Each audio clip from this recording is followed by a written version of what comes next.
You're commuting home with Katz and Cosby. Now, here's John Katzimatidis and Rita Cosby on 77 WABC. And joining us now, you guys, is Congressman Andy Biggs from the great state of Arizona. And do they have a theme song in Arizona? Yeah, I've never actually, heard it. is What's there, the theme is there song a theme song for Arizona, Congressman? Well, the state song is "I love you, Arizona." Oh, we got to find that. We'll have to find that next time you're on because we love you. Congressman, let's get to your op-ed. You wrote this powerful op-ed, said, America last Democrats push mass migration. They ignored the voters.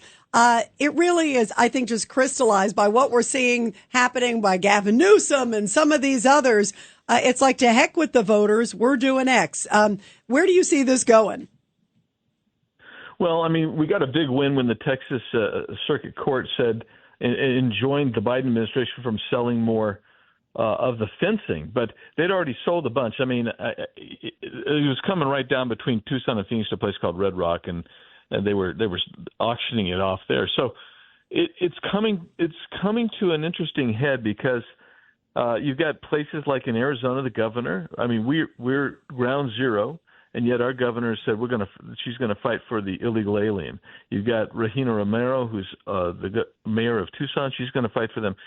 They're going to ultimately encounter the wrath of Tom Homan, and that when I say the wrath of Tom Homan, it is the wrath of the American people administered to them by Tom Homan, because Homan is the border czar, and he's going to actually enforce the law.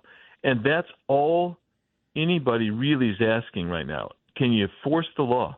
And these cities and counties and states, their administrators are basically coming out and saying they will violate federal law.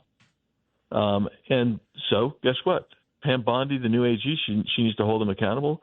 Tom Homan needs to hold them accountable. And quite frankly, Congress needs to say, you're not going to get some of this money. I mean, that's where we need to really rein them in. A tripartite action against these sanctuary cities that prefer illegal aliens to American citizens. Absolutely. And everybody, we're talking to Congressman Andy Biggs, Vito Ficello, Staten Island Borough President. Congressman, good to be with you tonight. This is not the game anybody should be playing, in my opinion, in D.C. The American people spoke loud and clearly on November 6th of electing Donald Trump and putting his message of securing the border first and foremost. If it wasn't the number one issue in the country, it was clearly tied. And all this inside baseball stuff, who's going to be the speaker, who's not, it's all getting in the way of what the American people spoke for on Election Day. And I hope you stick to your guns. Get that border secured, get this country back, bring integrity to this process, and give the country back to the American people. That's what this message and election was all about. I don't disagree with you. The message is clear. That's why I suggested that you put $10 billion aside from the IRS. Take $10 billion from that IRS, the new agent money, which is $40 billion left. Put $10 billion of it aside, have it sitting there so on January 21st, the day after President Trump is sworn in, his border czar, Tom Homan, has resources immediately available to make sure that he can enter into the contracts to get the soft-sided facilities. He can enter into the contract to get the transportation that he's going to need to send these people back out of the country to their home countries, to make sure that he can recruit people. He needs money, and that would have been seed corn money to start for Tom Homan on day one. And I just hope that we're rocking and rolling so that he's got the resources he needs on day one, because, by the way, there is some money there, but ICE is down $300 billion in the hole right now. I shouldn't say billion. They're in the millions in the hole right now. They need money. But we had $10 billion that we could have placed there, but we didn't do it. And also all the money spent on the cities, on the sanctuary cities, which you know all too well, Vito, too. I mean, that's the other thing. You look at how much has been spent already. And it's funny for Democrats to say, it's going to cost home an X for deportation. Think about the cost on our country especially the criminal migrants. Look at the guy who burned the woman on fire in the subway. What price do you put on that? Yeah, the animal who burnt the woman alive, right? And he still gets his due process. So be it. But what happened this year, and Congressman lived with it every day. I had visited Nogales almost 20 years ago when I was in Congress to see the border and it was the seepages. At least they tried then. Now they just gave up. They just basically said, come on in and we're going to put you up in a hotel.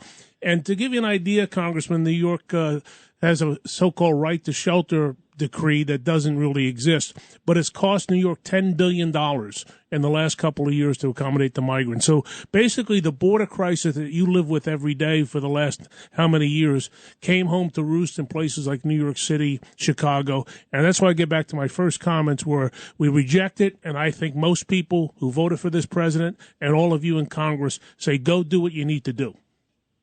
Yeah, amen. And we will. That is the one thing, I know that there's always pushing and shoving amongst Republicans. Believe it, there's always pushing and shoving amongst Democrats. They do a better job hiding it. But the one thing that all Republicans in Congress agree to is they got to get the border secure. And they all want to get the resources to home. And they know that they need to do deportations. But believe it or not, I know this is going to blow your mind, but I could probably name you 5 to 7 people right now who say that they need to have amnesty immediately as well. And that's on our side of the aisle in Congress. And I told them, you didn't hear the voters. You did not hear President Trump, because amnesty was not part of that message. Securing the border, that was the message. And President Trump didn't talk about amnesty. He talked about mass deportation. That was the message. I want all of my Republican colleagues to hear that. Bravo, bravo. Well, we love that you are keeping the line, holding the line, and keeping up the good fight. And this is going to be, I think, such an enormous story starting day one, because President Trump said it is his top priority when he gets into back to the Oval Office. What I've always said is, let's get rid of all the criminals.